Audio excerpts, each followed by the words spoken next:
Hey everybody, this is Tom with The Board Gamer. Today we're going to do a quick overview and review for this game.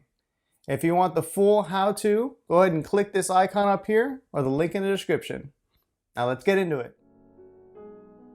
Gloom is a 2 to 5 player game for ages 13 and up, with an average gameplay length of 1 hour, published by Atlas Games. The basic overview of Gloom is to try and make your family of characters as miserable as possible, and then kill them off with the lowest amount of points to win. However, other players will not only be trying to do the same, but they will try to make your characters happier to raise your score, which in this game is not good. If you have a dark and morbid sense of humor and are not shy about sharing it, Gloom is the game for you. Now, Gloom is packaged as a card game, but it's more of a storytelling game. The cards act as guides to help you start your story, which is great for me because I cannot start a story. But you give me enough context and I can weave you an interesting tale. Now, this is still a card game, so be sure and read those cards. Most of these cards have actions tied to them. As for components, the only components are the cards themselves. These cards are unique to any game I've played in recent years. With their mostly clear backgrounds, they seamlessly lay atop other cards. For example, you can see all the stats on the right and the character in the very back.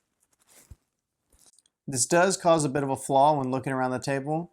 Kind of gives you an idea of what other players have. For example, here's my hand. You can tell that they're mostly modifier cards, with the one exception. But all these cards are very easy to read and have good descriptors for point values, storytelling elements, and actions. Now, Gloom is a very easy game to learn and play. However, given the storytelling involved, it may deter some players.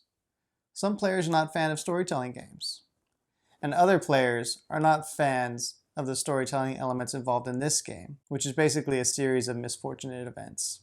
Anyone can play this game, but I think it's best to play this game with people you already know. Being a storytelling game, you can play this for as many times as you have stories.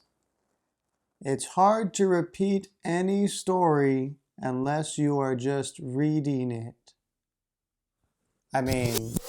Now for the theming. Gloom is a dark themed game, and it knows this and reminds you with every card. Hearing some of the bizarre scenarios my friends come up with, or seeing their faces when I tell my story, is priceless. If you ever wanted to get to know your friends' dark sides in a hilarious setting, this is it.